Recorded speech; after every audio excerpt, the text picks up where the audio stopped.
Hello everyone, welcome to your own channel. My name is Nidhi और आज हम start करने जा रहे हैं अपना नेक्स्ट सेशन जिसमें हम कॉमन एरर्स कर रहे थे।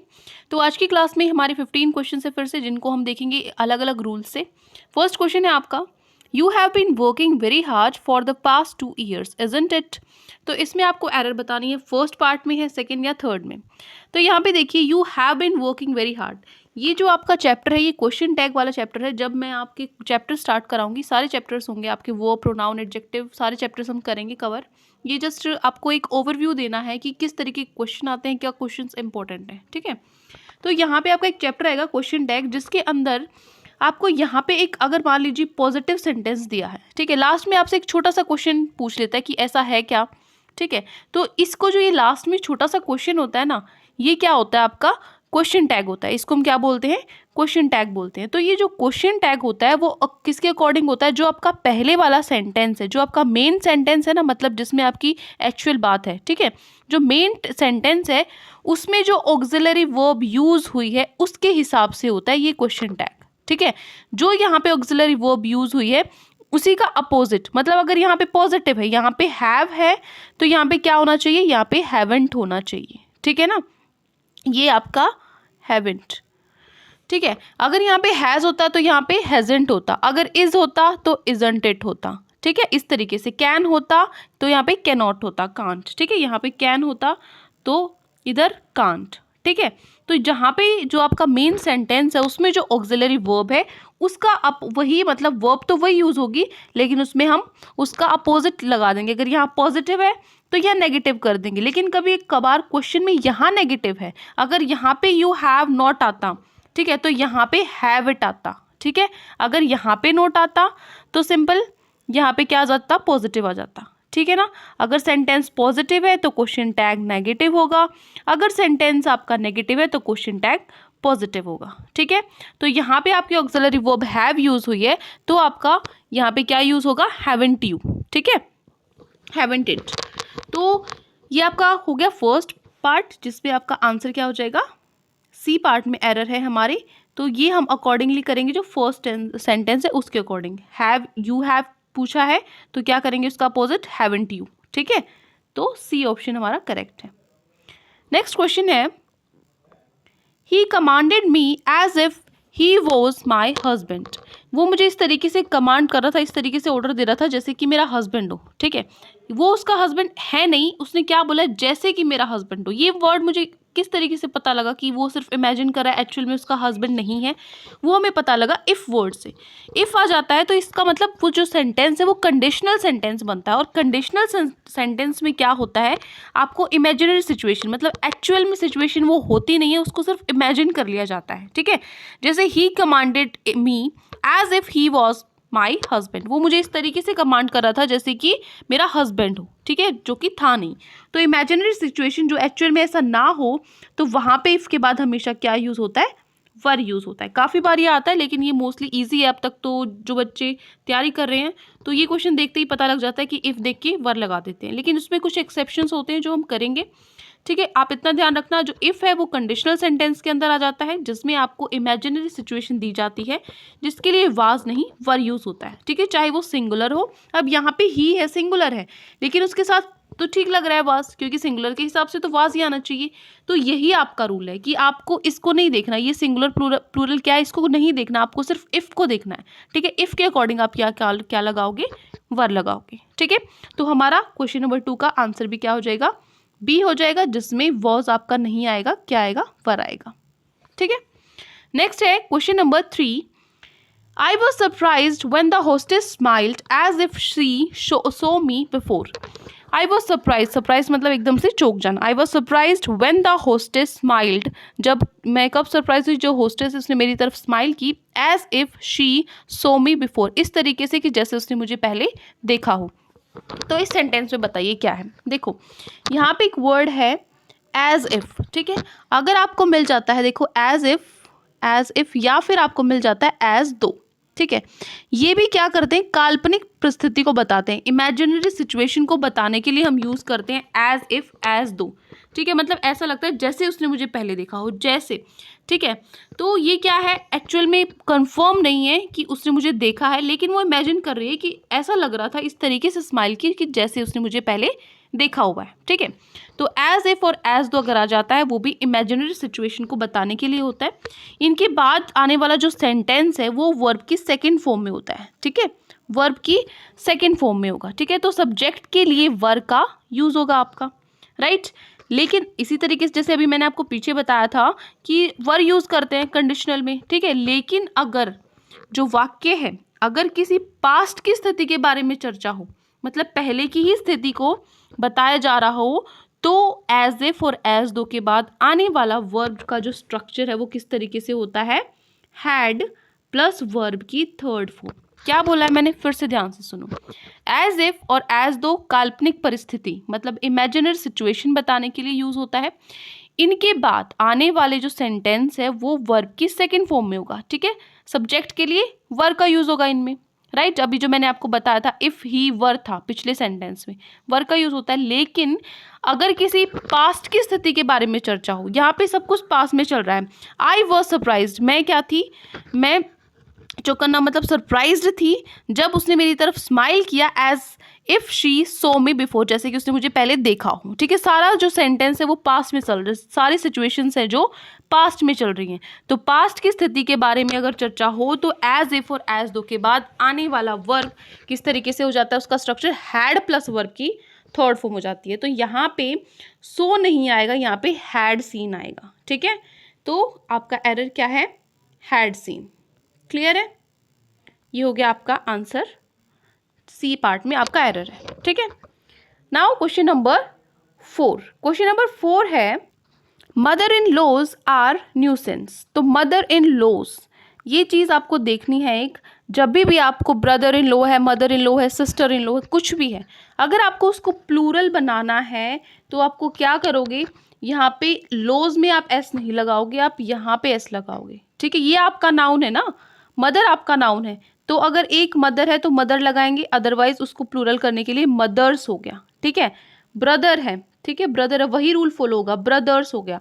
बेशक अब इसके पीछे इन लॉ लग जाए, उस पर कोई चेंज नहीं होगा।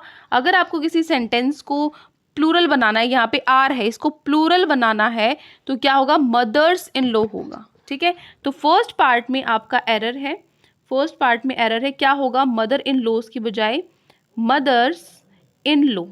ठीक है, तो ये हो गया आपका क्वेश्चन नंबर 4।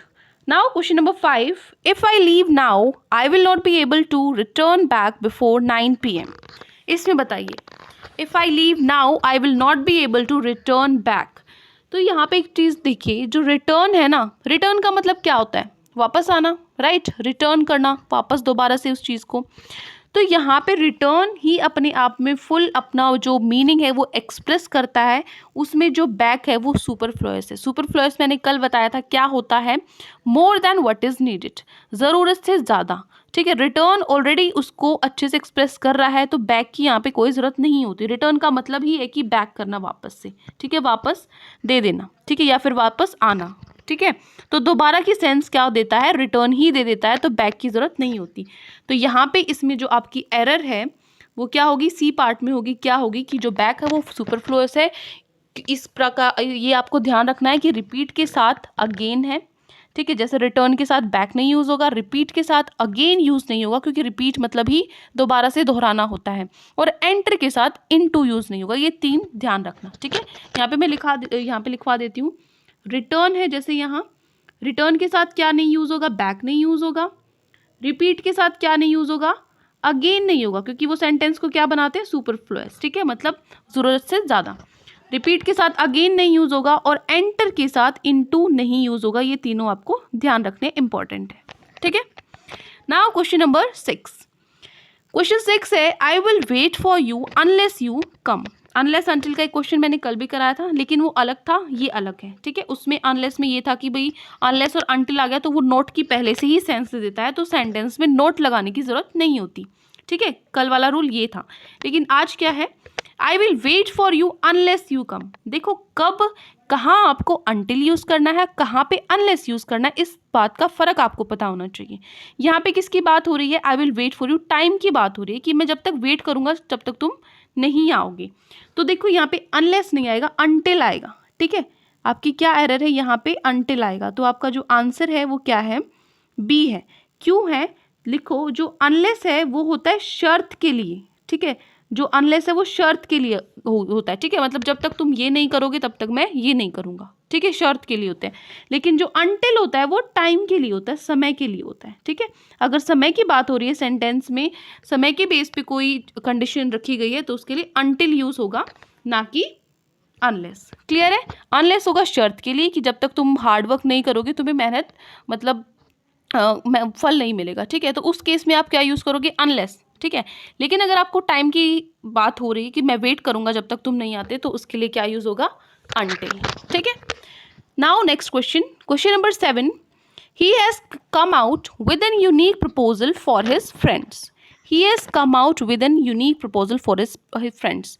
तो यहाँ पे एक बिल्कुल ठीक सेंस लग रही है, हमें ऐसा लग रहा है इसमें नो एरर है, लेकिन ध्यान कहाँ देना है आपको। देखो यहाँ पे एक वर्ड यूज़ हुआ है एन, यूनिक के साथ यू। आप देखोगे कि वोवल्स होते हैं ए आई ओ you, A I O U. ठीक है, E B A sorry, A I E O U. तो ये वोवल्स होते हैं, तो यहाँ पे यू है, इसके साथ तो एन ठीक यूज़ हुआ है, लेकिन ये एन गलत है। ठीक है, यहाँ पे ए आएगा। ठीक है, ए आप बोलोगे कि कॉन्सोनेंट के साथ आता है, मतलब ए आई ई ओ यू को छोड़कर जो बच जाते हैं अल्फ़ाबेट्स उनके साथ आता है ए, तो लेकिन ये भी उन्हीं अल्फ़ाबेट्स में ही आता है। ठीक है, ये कोई वोवल नहीं काउंट होगा। क्यों नहीं काउंट होगा, क्योंकि आप इसको बोलो यूनिक, यूनिक में किसकी सेंस आ रही है, यू की सेंस आ रही है। ठीक है, इनकी आपको इसकी आवाज़ नहीं आ रही ना, ए I E O you.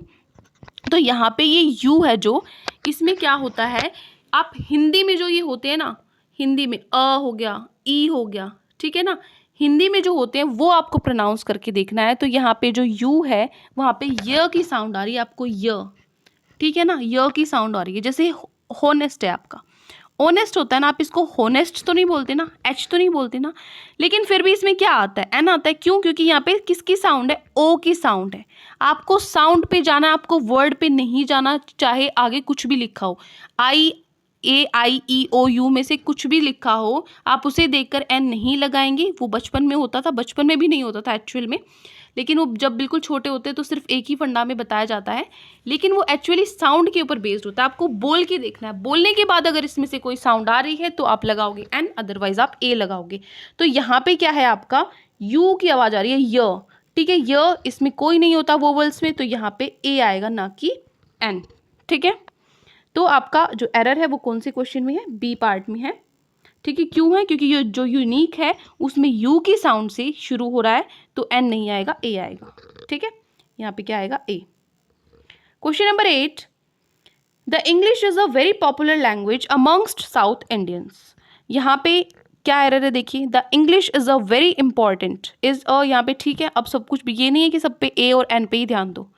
The English is a very popular language amongst South Indians. Mostly इस क्वेश्चन में जो बच्चों का ध्यान जाता है वो जाता है अमंगस्ट में, वो सोचते हैं इसमें कोई प्रिपोजिशन की मिस्टेक है।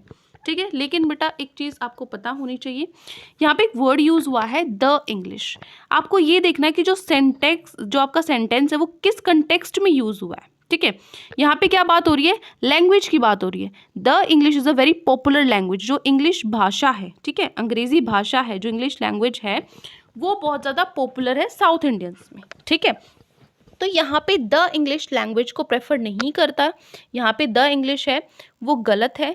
क्यों, क्योंकि जो द इंग्लिश है वो होता है द पीपल ऑफ इंग्लैंड। ठीक है, किसको रिप्रेजेंट करता है, जो इंग्लैंड के लोग हैं उनको रिप्रेजेंट करता है। द इंग्लिश हम बोलते हैं इंग्लैंड के लोगों को। ठीक है, तो आप यहाँ लिख सकते हो द इंग्लिश क्या होता है, the English, the people of England, England के जो लोग हैं उनको द इंग्लिश बोला जाता है। ठीक है, द पीपल ऑफ इंग्लैंड। ठीक है, तो यहाँ पे जो लैंग्वेज की बात हो रही है तो लैंग्वेज के लिए द हम नहीं लगाएंगे। ठीक है, तो आपका एरर किस में हो गया, ए पार्ट में। ठीक है, तो यहाँ पे ये आपका नहीं आएगा। नेक्स्ट है question number 9, because copper prices are going down, demand for alternative products to copper are lessening. जैसे जैसे जो कॉपर है उसकी जो प्राइजेस हैं वो नीचे जा रहे हैं, तो जो डिमांड है उसकी वो मतलब जो कॉपर से बने हुए प्रोडक्ट्स हैं जितने भी, उनकी जो डिमांड है वो क्या हो रही है, वो भी कम हो रही है, ठीक है। Because copper prices are going down, demand for alternative products to copper are lessening, ठीक है।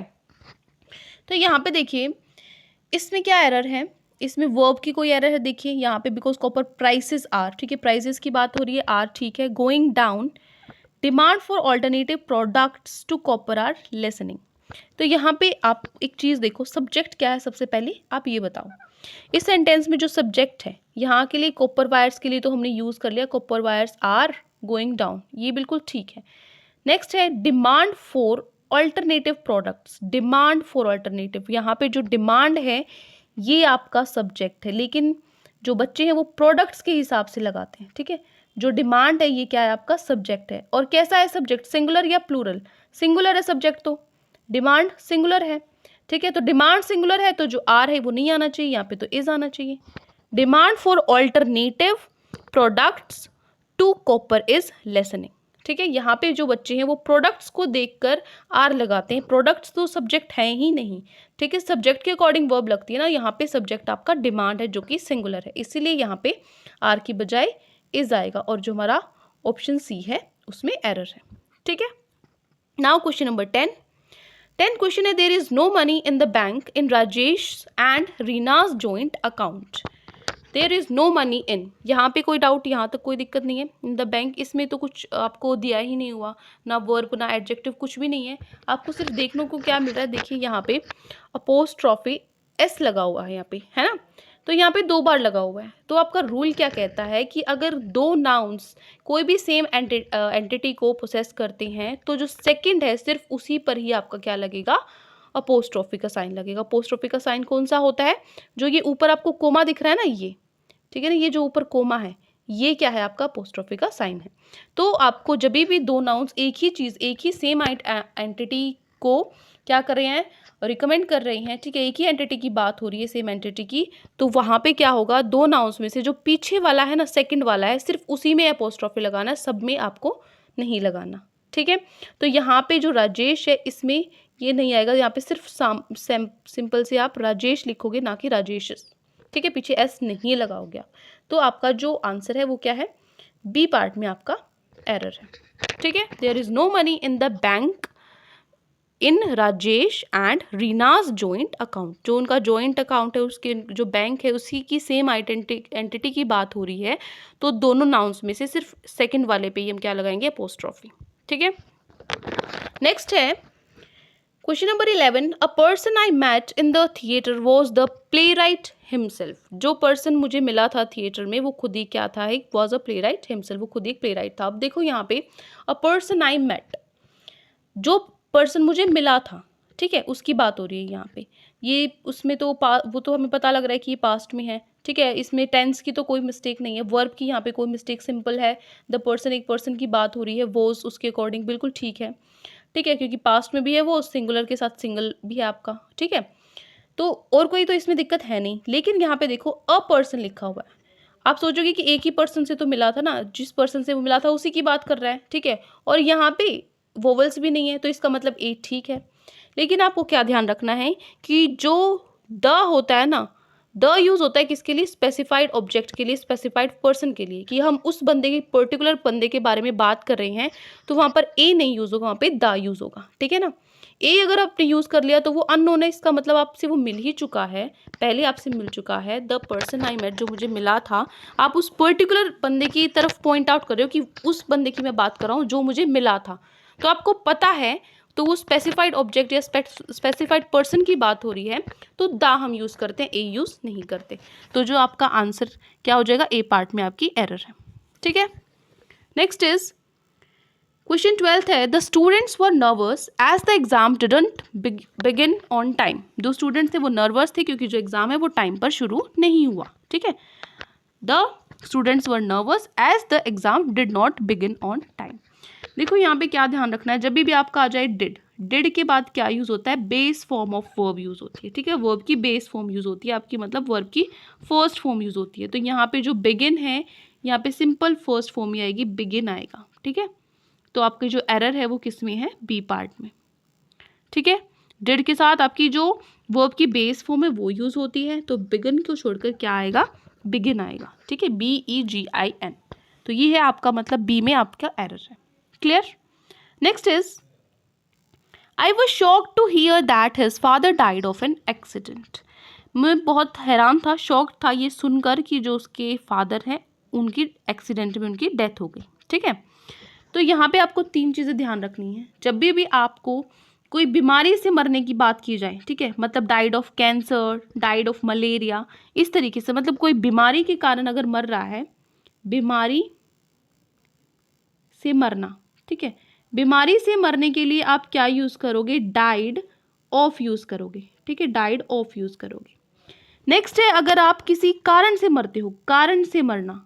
ठीक है, कारण से मरना, फॉर एग्जाम्पल कि डाइड फ्रॉम थ्रस्ट। ठीक है, मतलब थ्रस्ट क्या होती है, प्यासा मर गया। ठीक है, डाइड फ्रॉम, तो अगर कोई कारण है तो आपका फ्रॉम यूज होगा, डाइड फ्रॉम।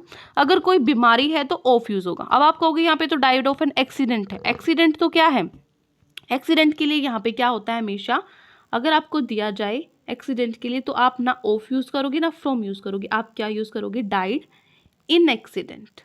ठीक है, एक्सीडेंट में मृत्यु होना। ठीक है, बीमारी से मरने के लिए 3 पॉइंट ध्यान रखने। अगर बीमारी दी जाए आपको, मलेरिया है, कैंसर है, कुछ भी है, तो डाइड ऑफ लगाओगे। ठीक है, अगर आपके पास कारण दिया गया है कि थ्रस्ट की वजह से मर गई, गला घुटने की वजह से, या फिर कोई भी, ठीक है, ABCD कोई भी आपका रीज़न है, अगर कारण दिया हुआ है, कोई रीज़न दिया हुआ है, तो डाइड फ्रॉम लिखोगे, और अगर एक्सीडेंट है तो डाइड इन लिखोगे। ठीक है, तो यहाँ पे डाइड ऑफ एन एक्सीडेंट की वजह, ये तीनों याद रखने क्योंकि ये इन दोनों में से बहुत बार आते हैं। एक्सीडेंट का तो सबको फिर भी आइडिया हो जाता है सेंटेंस की फॉर्मेशन की उससे, लेकिन डाइड ऑफ और डाइड फ्रॉम में बहुत सारे क्वेश्चन आते हैं, तो ये ध्यान रखना है। ठीक है, ये पॉइंट इंपॉर्टेंट है, काफ़ी बार आया है। तो यहाँ पे क्या लिखोगे, डाइड ऑफ है तो ऑफ की जगह यहाँ पे क्या लिखोगे आप, इन लोगे। ठीक है, तो मतलब आपका जो सी पार्ट है उसमें एरर है। ठीक है, नेक्स्ट क्वेश्चन पे चलते हैं। Question number 14, they walked besides each other in silence. They walked besides each other in silence, दोनों क्या एक दूसरे के बगल में क्या चलते रहे, साइलेंस में, बिल्कुल। ठीक है, तो यहाँ पे एक होता है बिसाइड, एक होता है बिसाइड्स। ठीक है, एक होता है बिसाइड और कभी कभी यूज होता है बिसाइड्स। तो कब कहाँ यूज होता है, जो बिसाइड है वो होता है एट द साइड ऑफ, या फिर नेक्स्ट टू, तुमसे अगला। ठीक है, साइड में। ठीक है, एट द साइड ऑफ, तुम्हारे जो बगल में हो गया ना, एक तरीके से तुम्हारे साइड में या तुम्हारे नेक्स्ट, बिल्कुल। ठीक है, नेक्स्ट टू। लेकिन जो बिसाइड्स है वो होता है in addition to, apart from. ठीक है, इन एडिशन टू। ठीक है, इन एडिशन टू या फिर अपार्ट फ्रॉम, मतलब कि इसको छोड़ के ये भी। ठीक है, बिसाइड्स, इसके अलावा। ठीक है, ये हो जाता है बिसाइड्स का मतलब।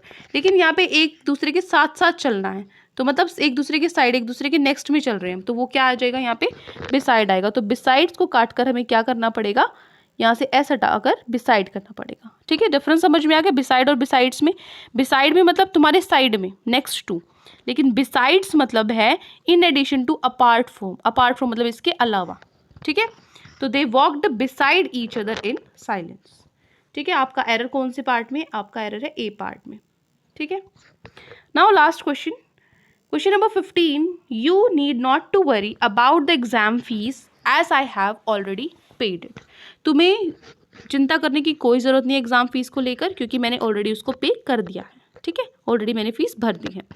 तो ये you need not to worry about, ये बोलने में सही लगता है और हम यूज़ भी करते हैं इस चीज़ को, ये you need not to worry, लेकिन ये गलत होता है। देखो ध्यान रखो, नीड और डेयर है, जो नीड और डेयर है, नीड और dare as a modal use, act as modal verb and auxiliary verb. ठीक है, मॉडल वर्ब की तरह भी यूज होते हैं ये, और ऑक्सिलरी वर्ब की तरह यूज होते हैं। ठीक है, ऑक्सिलरी वर्ब एक तरह से हेल्पिंग वर्ब जो होती है। ठीक है, लेकिन अगर हम इनके साथ नॉट यूज करते हैं, अगर हम इनके साथ नॉट यूज करते हैं तो ये मॉडल वर्ब की तरह ही बिहेव करते हैं। ठीक है, इनके साथ अगर मैं नोट लगा दूं तो ये कैसे बिहेव करेंगे, as a modal verb behave करेंगे। ठीक है, तो हम इनके साथ एस या ईएस नहीं यूज कर सकते, एस और ईएस नहीं यूज कर सकते, और इनके साथ हम जो प्रीपोजिशन टू है वो भी नहीं यूज कर सकते। इन दोनों पॉइंट का ध्यान रखना है। ठीक है, मैं फिर से रिपीट कर रही हूँ, नीड और डेयर मॉडल वर्ब और ऑक्सिलरी वर्ब दोनों की तरह एक्ट करते हैं।